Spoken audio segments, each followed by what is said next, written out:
90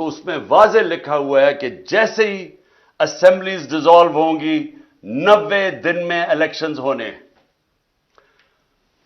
جب ہم نے شروع میں جب ہماری گورنمنٹ گرائی گئی تو ہم نے کہا کہ الیکشنز کرواؤ، کیونکہ پاکستان جب تک سیاسی طور پہ استحکام نہیں آئے گا پاکستان معاشی طور پہ ڈوبتا جائے گا. تو ہمیں ان کے نون لیگ کے بڑے بڑے سربراہوں نے، لیڈرز نے کیا کہا؟ ان کی سوشل میڈیا پہ چلے جائیں، ان کی سٹیٹمنٹس پڑھ لیں. انہوں نے کہا جی اپنی گورنمنٹس ڈیزالو کرو، اپنی گورنمنٹس ڈیزالو کرو اگر آپ الیکشن چاہتے ہیں. ہم نے اپنی گورنمنٹس ڈیزالو کر دی. قانون کے ماہرین سے ہم نے پوچھا کہ کیا کوئی گنجائش تو نہیں قانون میں کہ ایک دفعہ گورنمنٹ ہم ڈیزالو کریں گے تو 90 دن کے اندر الیکشنز ہوں گے، کوئی گنجائش تو نہیں اس میں؟ سارے ماہرین نے کہا کہ کوئی گنجائش نہیں. ہم نے اپنی گورنمنٹس ڈیزالو کر دی. اور اب جیسی گورنمنٹس ڈیزالو کی تو وہی نون لیگ کے سربراہ شروع ہو گئے کہ نہیں جی الیکشنز ہونے نہیں ہیں. اور الیکشنز کیوں نہیں ہونے؟ کیوں نہیں ہونے الیکشنز؟ خوف زدہ ہیں، ڈرے ہوئے ہیں، سب کو خوف ہے، کام پہ ٹانگ رہی ہیں کہ اگر 37 بائی الیکشن میں سے 30 ہار گئے ہیں، اسٹیبلشمنٹ ان کے ساتھ، الیکشن کمیشن ان کے ساتھ، حکومتیں ان کے ساتھ 37 میں سے 30 بائی الیکشن ہار چکے، تو ڈرے ہوئے ہیں. جو بھی سروے آتی ہے اس میں اتنا پیچھے رہ گئے ہیں کہ ان کو پتا ہے کہ الیکشن میں ان کی تباہی ہے. تو اپنے آپ کو بچانے کے لیے یہ پاکستان کے آئین کے خلاف جا رہے ہیں کہ کسی طرح یہ بچ جائے. یہی گورنمنٹ تھی. ہمارے خلاف سپریم کورٹ کا فیصلہ آتا ہے آج سے 1 سال پہلے. میں الیکشن اناؤنس کر دیتا ہوں، یہ سپریم کورٹ میں چلے جاتے ہیں. اس سے زیادہ چیز، جمہوری چیز کیا ہے کہ اب عوام کو فیصلہ کرنے دو. جب انہوں نے ہماری گورنمنٹ گرائی، عوام کو فیصلہ کرنے دو. آکشن سے گورنمنٹ نہ بنے کہ آپ ضمیر خریدیں پولیٹیشنز کے، ان کو 20-20 کروڑ روپے دے کے ان کے ضمیر خرید کے گورنمنٹ گرائیں. ہم نے کہا الیکشن کرواؤ، عوام کو سلیکٹ کرنے دو. لیکن یہی جج بیٹھے ہوئے تھے تب، اور انہوں نے فیصلہ کیا کہ نہیں، ہم نے غلط گورنمنٹ گرائی ہے. انہوں نے شہباز شریف کو بحال کروا دیا. اور آج گورنمنٹ اس سپریم کورٹ کے سو موٹو فیصلے کی وجہ سے آج بنی ہوئی ہے. اب آج وہی سپریم کورٹ سو موٹو لیتا ہے اور وہ فیصلہ کرتا ہے 90 دن کا الیکشن. اور اب یہ سارے کھڑے ہو گئے اور اب پارلیمنٹ میں ریزولوشن، کیبنٹ فیصلے کر رہی ہے کہ ہم مانتے نہیں ہیں سپریم کورٹ کا فیصلہ. جب فیصلہ ہمارے ساتھ ہے تو ٹھیک ہے، جب سپریم کورٹ ہمارے خلاف فیصلہ کرے تو ان کے بچوں کو، ان کو، فیملیز کو برا بھلا کہو، بلیک میل کرو. یہ مافیاز ہیں.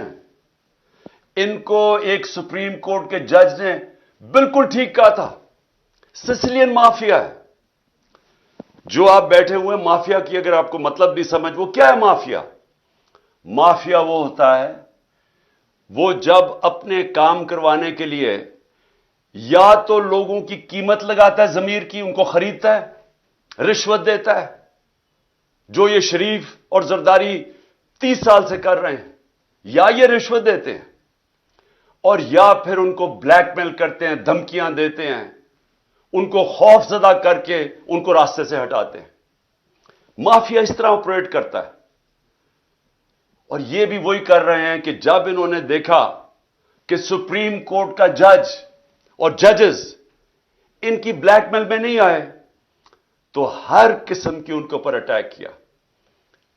1 سال پہلے ہم خوش نہیں تھے جب سپریم کورٹ کا فیصلہ ہمارے خلاف آیا. آپ میری ساری سٹیٹمنٹس دیکھ لیں. تکلیف صرف مجھے تھی کہ رات کے 12 بجے عدالتیں کھلی، صرف اس کی تکلیف تھی. باقی ہم نے سپریم کورٹ کا فیصلہ تسلیم کیا، کسی جج کو برا بھلا نہیں کہا، بلکہ کوشش کی کہ ہماری عدلیہ کی رسپیکٹ ہو پاکستان میں. کیونکہ میں تو 27 سال پہلے جب اپنی جہاد شروع کی تھی، اس کا نام تھا انصاف کی تحریک. اس کا مطلب ہے رول آف لا، قانون کی حکمرانی. یہ 27 سال پہلے شروع کی تھی. جس طرح میں نے شروع میں کہا، میری زندگی کا تجربہ تھا کہ جب تک ہمارے ملک میں انصاف کا نظام، قانون کی حکمرانی نہیں آتی، ہم اسی طرح ہی ہاتھ پھیلائے ہوئے دنیا کے سامنے پھرتے رہیں گے. میں ایک بار بار مثال دیتا ہوں، میں پھر سے آپ کو دینا چاہتا ہوں کہ دیکھیں، انصاف پہلے، خوشحالی بعد میں. مدینہ کی ریاست میں نبی صلی اللہ علیہ وسلم نے پہلے انصاف قائم کیا، پھر خوشحالی آئی. آپ کے سامنے پاکستان کی میں صرف مثال اس لیے دیتا ہوں کہ انصاف کے انڈیکس کے اندر، یعنی جو دنیا میں کن ملکوں میں کتنا کتنا انصاف ہے، اس کا بنا ہوا ہے، ایک ٹیبل بنا ہوا ہے. دنیا میں سب سے زیادہ جس ملک میں انصاف ہے، رول آف لا ہے، وہ ہے ڈنمارک. ڈنمارک 140 ملکوں میں نمبر 1 ہے. پاکستان 140 ملکوں میں 129 نمبر پہ ہے.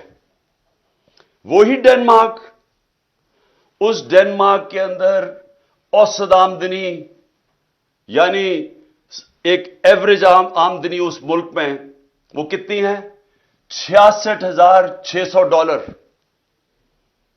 پاکستان میں اوسط آمدنی $1,600 پہ ہے.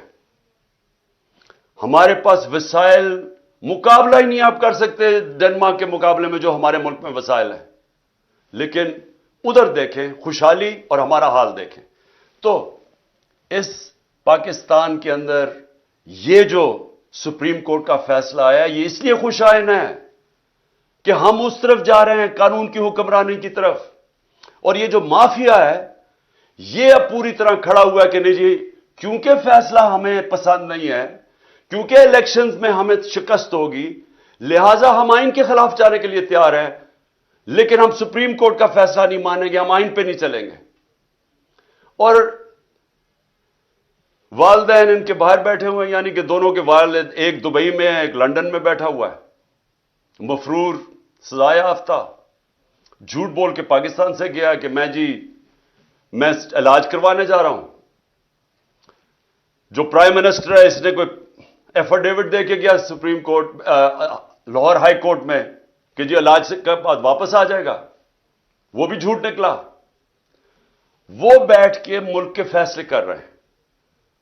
یہ 30 سال سے یہ جو دو لوگ، جو دو خاندان کے سربراہ ہیں، جو اس ملک کے فیصلے کر رہے ہیں، میں سب سے پہلے یہ پوچھتا ہوں کہ ان کا پاکستان میں سٹیک کیا ہے؟ یعنی ان کو کتنی پاکستان کی درد ہے؟ جب تھوڑی سی مشکل پڑتی ہے باہر بھاگ جاتے ہیں، جب اپوزیشن میں ہوتے ہیں باہر بھاگ جاتے ہیں. وہ جب جیل میں جانے لگا نواز شریف، دونوں دفعہ ڈیل کر کے باہر بھاگ گیا. اور اب باہر بیٹھ کے یہ فیصلے کر رہے ہیں کہ سپریم کورٹ کا کون سا فیصلہ یہ مانیں گے اور کون سا نہیں مانیں گے. اور یہ ساری قوم دیکھ رہی ہے. ان بچے پھٹے ہوئے اپنے، وہ بچوں کو یہاں بٹھایا ہوا ہے جنہوں نے زندگی میں 1 گھنٹہ کام نہیں کیا، جن کو کوئی تجربہ ہی نہیں ہے سوائے یہ کہ وہ کہتے ہیں جی ہم باپ نے ہمیں اجازت دیا کہ ہم اب پاکستان میں سٹیٹمنٹس دیتے رہیں. وہ جو جس طرح کی سٹیٹمنٹس دے رہے ہیں، ایک کہتے ہیں جی مارشل لا لگ جائے گا. مارشل لا لگ جائے گا، مارشل لا لگ جائے گا. وہ جو آج کہہ رہا ہے مارشل لا لگ جائے گا، جس کے اوپر سیاست کر رہا ہے، جس نانے کے اوپر سیاست کر رہا ہے، وہ مارشل لا کی وجہ سے تو اس کو پھانسی ہوئی ہے. اور مارشل لا جو چاہتے ہیں مارشل لا لگے، ان کو پاکستان کی کوئی فکر نہیں ہے. یہ اور دوسرا جو لندن میں بیٹھا ہے، ان کا کوئی سٹیک پاکستان میں نہیں ہے. ان کا مقصد ایک ہے کہ کسی طرح ان کا جو NRO انہوں نے لیا ہے، جو انہوں نے چوری کی 30 سال سے دولت بنائی ہے، وہ کسی طرح بچ جائے. ان کا انٹرسٹ وہ بچانا ہے. پہلے NRO کیسے لینا ہے اور پھر NRO کو بچانا کیسے ہے. ان کا سٹیک یعنی کہ اس میں پاکستان کو کیا نقصان ہوتا ہے؟ مارشل لا لگ جاتا ہے، یا پاکستان کا آئین تباہ ہوتا ہے یا پاکستان کی سارے نظام تباہ کر دیتے ہیں تاکہ پاکستان کی پارلیمنٹ کی حیثیت ختم ہو جاتی ہے. جب اپوزیشن ہی نہیں ہے تو پارلیمنٹ کی تو حیثیت ختم ہو گئی. پاکستان کا ایف آئی اے جو ادارے ہیں, ایف آئی اے ہے, نیب ہے, وہ ختم کر دی ہیں کیونکہ ان کو اپنے آدمی بٹھا کے تو ان سے غلط کام کروا رہے ہیں.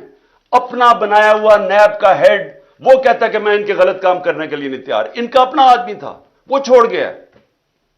وہ پولیس والے اوپر وہ بٹھا دیے جس نے اسلام آباد کا جو آئی جی ہے, اس کو سزا ہونے والی تھی سیف سٹی کے اوپر لاہور میں جو اس نے پیسے چوری کیا تھا, اس کو بٹھا کے آئی جی بنا دیا. وہ لوگوں کو لے کے آ رہے ہیں اس لیے نہیں کہ پاکستان کی بہتری ہے, اس لیے کہ ان کو کیسے فائدہ پہنچ سکتا ہے, مخالفین کو کیسے دبا سکتے ہیں, ملک میں اپنا کنٹرول کیسے کر سکتے ہیں, کس طرح الیکشن میں دھاندلی کروا سکتے ہیں. کوئی اور پاکستان کا انٹرسٹ نہیں ہے. پاکستان کو تو انٹرسٹ ہے کہ ادارے مضبوط ہو. یہ ادارے اس لیے کمزور کرتے ہیں کہ کمزور اداروں سے یہ فائدہ اٹھاتے ہیں تاکہ کوئی پکڑ نہ سکے ان کو. ایف آئی اے کو جس میں شہباز شریف کا 16 ارب کا کیس تھا وہ ختم کر دیے. وہ جو سارے گواہ تھے, 4 گواہ مر چکے ہیں, انویسٹیگیٹر مر چکا ہے, ڈاکٹر رضوان. تو ان کو پاکستان سے انٹرسٹ نہیں ہے. ان کا انٹرسٹ ہر قسم کی یہ پاکستان کے انٹرسٹ کے اوپر کمپرومائز کریں گے اپنے آپ کو بچانے کے لیے.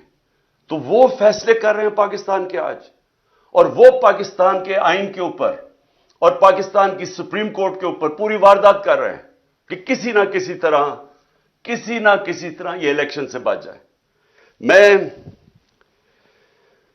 آج جو ان کی جو کوششیں ہیں, وہ میں جو نقصان پہنچانے والی کوششیں پاکستان کی وہ آپ کے سامنے لانا چاہتا ہوں. سب سے پہلے تو یہ کہ سپریم کورٹ کی تقسیم کر رہے ہیں, کوشش کر رہے ہیں کہ سپریم کورٹ کے اندر دراڑ پڑ جائے تاکہ ان کو فائدہ ہو جائے. ملک کو فائدہ نہیں, ان کو فائدہ ہو جائے. یہی جب 99 کے اندر ہوا تھا, جسٹس سجاد علی شاہ کا جو سپریم کورٹ کو انہوں نے اٹیک کیا تھا, تب بھی انہوں نے سپریم کورٹ کو تقسیم کیا, اس لیے کہ ایک چیف جسٹس فیصلہ کر رہا تھا نواز شریف کے کنٹیمپٹ کیس پہ. اس چیف جسٹس کو ڈنڈوں سے پہلے بھگایا اور پھر رشوت دے کے اس کو چیف جسٹس کو فارغ کیا. اب پھر کوشش کریں سپریم کورٹ پہ, اور ہم دعا کرتے ہیں اللہ سے کہ ہمارا سپریم کورٹ ملک کے بھلے کے لیے یہ اکٹھا رہے گا اور یہ آئین کے اوپر کھڑا رہے گا. ہم یہ دعا کرتے ہیں. اور ان کا دوسری کیا کوشش ہے کہ جو ملک کی سب سے بڑی جماعت ہے اس کے بیچ میں اور پاکستان کے اسٹیبلشمنٹ ادارے, فوج کے ادارے کے بیچ میں فاصلے بڑھائے جائیں, مس انڈرسٹینڈنگ کریٹ کی جائے, کسی نہ کسی طرح آپس میں یہ دو ٹکرا جائیں. ان کو یہ نہیں فکر کہ پاکستان میں یہ ہو چکا ہے ایک دفعہ. جب 1970 میں جو پاکستان کی سب سے بڑی پارٹی جب الیکشن جیت گئی تو تب بھی یہ کیا گیا تھا ذاتی مفادات کے لیے. وہ سب سے بڑی پارٹی کو فوج کے ساتھ ٹکرا دیا ان لوگوں نے جنہوں نے ذاتی فائدے اپنا سوچا تھا, اور پاکستان ٹوٹ گیا تھا. آج بھی وہی کوششیں ہو رہی ہیں, ملک کی خاطر نہیں, ان کو اپنی ذات کے لیے یہ پوری طرح کوشش کر رہے ہیں کہ آپس میں ہمارا کوئی ٹکراؤ ہو, کسی طرح یہ تاثر دیا جائے کہ جناب فوج ہے پیچھے اس کے, جو کہ تحریک انصاف کے خلاف جو پوری کارروائیاں ہو رہی ہیں. جو بھی ہمارے خلاف ہوتا ہے, پولیس جب ہمارے خلاف کارروائی کرتی ہے تو پولیس والوں سے پوچھتے ہیں, وہ کہتے ہیں جی ہمیں پیچھے سے حکم آیا ہے. میری جو جے آئی ٹی بنی, جنہوں نے مجھے قتل کرنے کی کوشش کی, جے آئی ٹی کا جب ریکارڈ تو ختم کر رہے تھے, جب جے آئی ٹی کی جو فائنڈنگز تھی اس کو ختم کر رہے تھے, تو جب وہ ان سے پوچھے وہ کہ جی ہمیں ادھر سے اوپر سے حکم آیا ہے. جو میرے گھر کے اوپر حملہ ہوا وہ کہتے جی پیچھے سے حکم آیا ہے. جو جوڈیشل کمپلیکس میں میرے اوپر پوری طرح تیار کیا ہوا تھا مارنے کا یا جو بھی پکڑ کے لے جانے اغوا کرنے کا, ان سے پوچھا, انہوں نے کہا جی پیچھے نامعلوم افراد تھے. جو بھی ہو رہا ہے اس وقت کیسز ہیں 143 کیسز میرے اوپر، وہ کہتے ہیں جی پیچھے سے ہے. تو یہ جان کے کیا جا رہا ہے، اپنے آپ کو بچانے کے لیے ملک کو تقسیم کیا جا رہا ہے، اپنی ذات کے لیے کسی طرح ان کے این آر او ان کا بچ جائے اس کے لیے، اور الیکشن نہ ہو اس کے لیے پوری کوشش کر رہے ہیں کہ سب سے بڑی پارٹی اور اس کے بیچ میں جو پاکستان کی اسٹیبلشمنٹ اس کے بیچ میں نفرتیں بڑھتی جائیں. کیا اس میں ملک کا فائدہ ہے؟ کیا کوئی بھی پاکستان کا سوچے گا وہ چاہے گا یہ ہو؟ یہ چاہیں گے کیونکہ ان کا، پھر سے میں کہتا ہوں، ان کا پاکستان میں کوئی سٹیک ہی نہیں ہے. جب اربوں ڈالر باہر پڑا ہے، پراپرٹیز باہر پڑی ہیں، ان کی بزنسز باہر ہیں، ان کی شاپنگ باہر ہے، ان کا رینٹ، ان کی چھٹیاں باہر ہیں، ان کی سرجریز باہر ہیں ملک سے. ان کو کیا انٹرسٹ ہے کہ پاکستان میں کیا ہو؟ جب سے یہ آئے ہیں میرے پاکستانیوں، جب سے یہ آئے ہیں یہاں 1 سال ہو گیا، ڈالر کے مقابلے میں جو ہمارا روپیہ گرا ہے وہ 105 روپے گر چکا ہے. یعنی اگر آپ کے بینک کے اندر سال پہلے اگر آپ 100 روپیہ پڑا تھا تو اس کی خریدار کی جو قیمت رہ گئی ہے وہ صرف 65 روپے رہ گئی ہے. آپ کی جو دولت ہے اس کے اندر 100 میں سے 35 روپے غائب ہو گئے ہیں. ان کو کیا فرق پڑا ہے؟ ان کو تو ڈالروں میں پیسے پڑے ہوئے ہیں. تو یہاں تو ساری قوم کی دولت میں کمی ہوئی، لیکن ان کے تو اضافہ ہو گیا. ان کی جو دولت ہے وہ ڈالرز میں، ان کے تو 35 روپے کا اضافہ ہو گیا. قوم غریب ہو گئی، یہ ان کو فائدہ ہے. تو ان کا کیا انٹرسٹ ہے پاکستان میں؟ اس طرح ہی جو ہماری معاشی حالات ہیں، کبھی پاکستان میں تو نہیں، مجھے تو نہیں یاد کہ لوگ آٹے کی لائنوں پہ کھڑے ہیں. 20 سے زیادہ اوپر اموات ہو چکی ہیں لوگوں کی آٹوں کی لائنوں کے اندر. اس طرح یعنی آٹا بھی اگر ڈسٹریبیوٹ کرنا تھا تو اس طرح لوگوں کو ذلیل کر کے کرنا تھا. کورونا کے دوران 14,000 روپیہ ہم نے دیا خواتین کو. آپ ابھی سے تصویریں دیکھ لیں. ان کو اسکولوں میں بلاتے تھے، باعزت طریقے سے ان کو بٹھاتے تھے، بینک وہاں بیٹھا ہوا تھا، ادھر سے ان کو کیش دیتے تھے. نہ کوئی لڑائی، نہ کچھ، نہ جھگڑا. وہ عزت سے آتے تھے، عزت سے جاتے تھے. یہ تو لوگوں کو ذلیل کرنا ہے. اور اس سے کیا ٹھیک ہو جائے گا حالات؟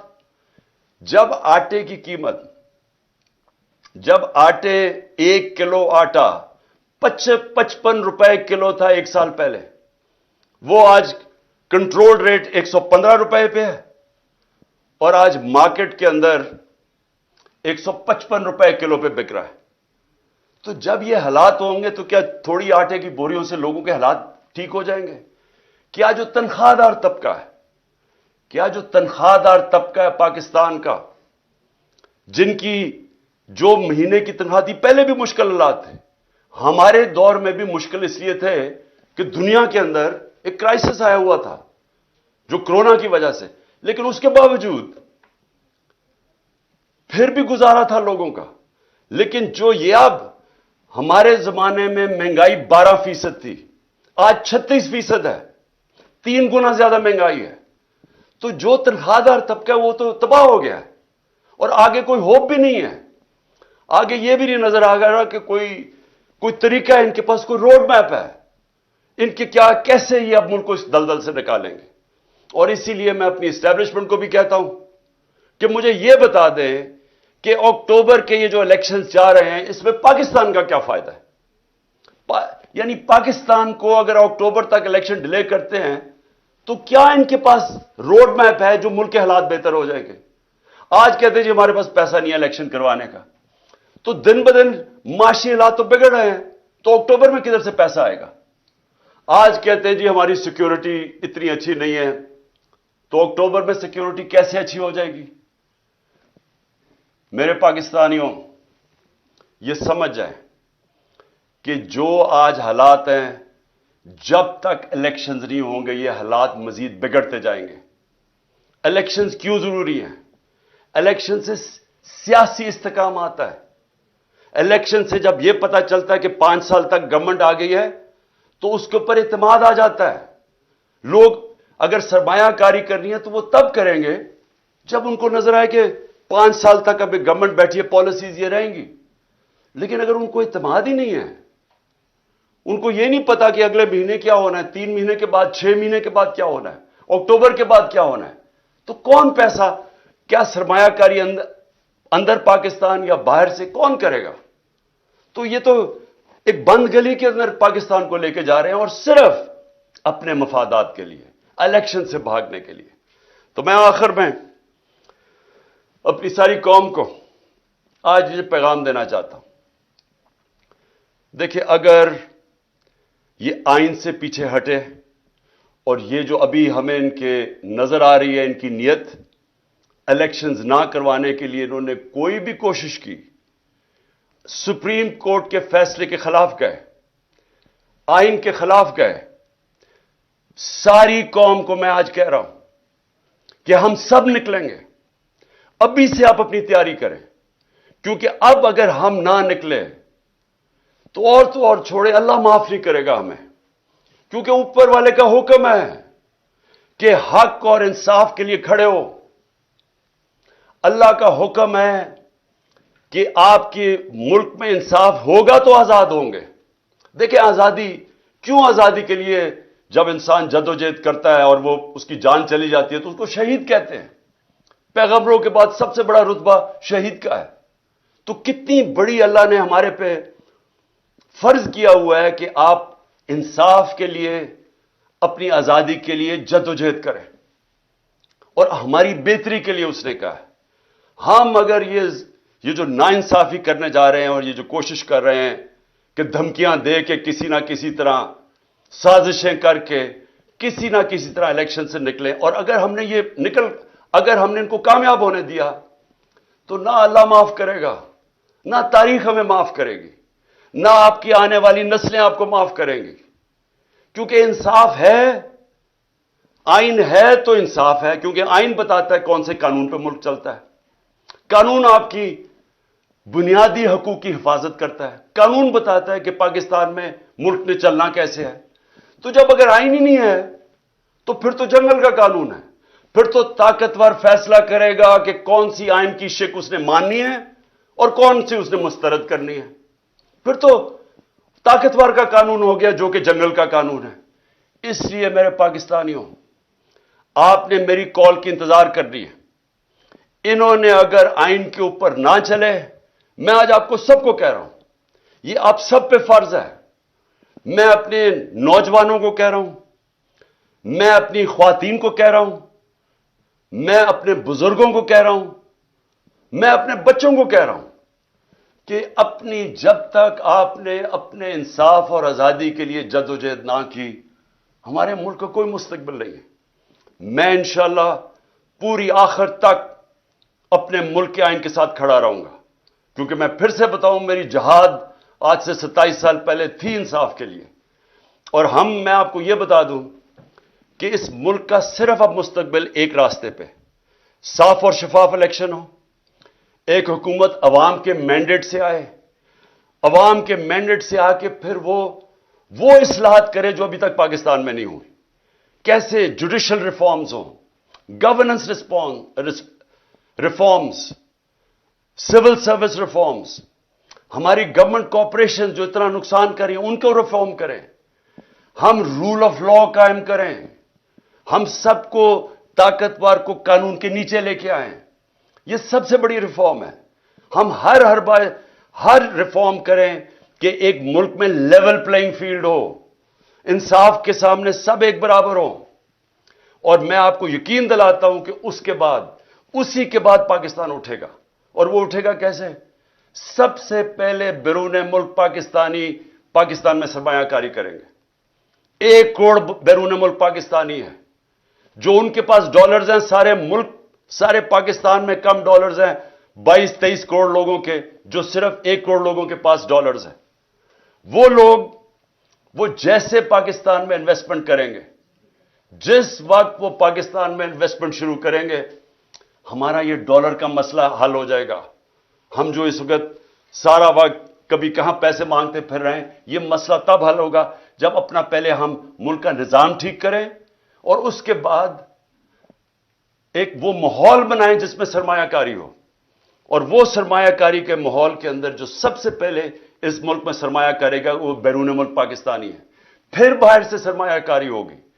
ہندوستان اور چائنا یہ دونوں جب ان کی جب ترقی شروع ہوئی تھی تو سب سے پہلے انہوں نے ماحول بنایا تھا کہ ان کے اپنے لوگ جو باہر بیٹھے ہوئے تھے، ہندوستان سے لوگ باہر، جو چائنا سے لوگ باہر بیٹھے، پہلے انہوں نے اپنے ملک میں سرمایہ کاری کی تھی، پھر دنیا سے سرمایہ کار آئے تھے. ہمارا اس وقت سب سے بڑا مسئلہ یہ ہے کہ 140 ملکوں میں سے پاکستان کا رول آف لا یعنی انصاف کے نظام میں ہم 129 ہیں. جب ہم 129 رہیں گے تو یہاں سرمایہ کاری کوئی نہیں کرنے لگا. وہی پاکستانی جا کے دبئی میں پراپرٹی لے لیتے ہیں، وہی پاکستانی بزنسز دبئی میں کرتے ہیں، امریکہ، انگلینڈ، یورپ چلے جاتے ہیں. صرف 20,000 پاکستانیوں نے دبئی میں 10.4 ارب ڈالر کی پراپرٹی خریدی ہوئی ہے. صرف 20,000 پاکستانیوں نے 10.4 ارب ڈالر. آئی ایم ایف سے ہم 6 ارب ڈالر کے پیچھے اب ہر چیز ماننے کے لیے تیار ہے. اور امریکہ کے اندر صرف 16,000 جو پاکستانی امریکن ڈاکٹرز ہیں ان کی نیٹ ورتھ 200 ارب ڈالر ہے. وہاں لاکھوں پاکستانی ڈاکٹرز ہیں، اب پاکستانی ہیں، Pakistani American. 10 top Pakistani American businessman ان کی ورتھ 25 ارب ڈالر ہے. تو ہمارے ملک میں امیر ہمارے پاکستانی امیر ترین ہیں، باہر ہیں پاکستان سے، یہاں بھی امیر ترین لوگ ہیں. لیکن جب تک وہ ماحول نہیں بنے گا سرمایہ کاری کا، پاکستان میں انویسٹمنٹ نہیں آئے گی. اور جب تک انویسٹمنٹ نہیں آئے گی ہم اسی طرح پھنسے رہیں گے. ہم اسی طرح پھنسے رہیں گے جو آج ہم کبھی کہاں پیسے مانگتے ہیں اور کبھی کسی کو سے جا کے بھیک مانگتے ہیں اور اپنی عزت بھی کھو بیٹھتے ہیں. خوددار وہ خوددار ملک جو کہ علامہ اقبال کی سوچ تھی، جو قائد اعظم ہمارے خوددار لیڈر تھے، وہ بنانے کے لیے سب سے پہلا قدم رول آف لا ہے، قانون کی حکمرانی ہے.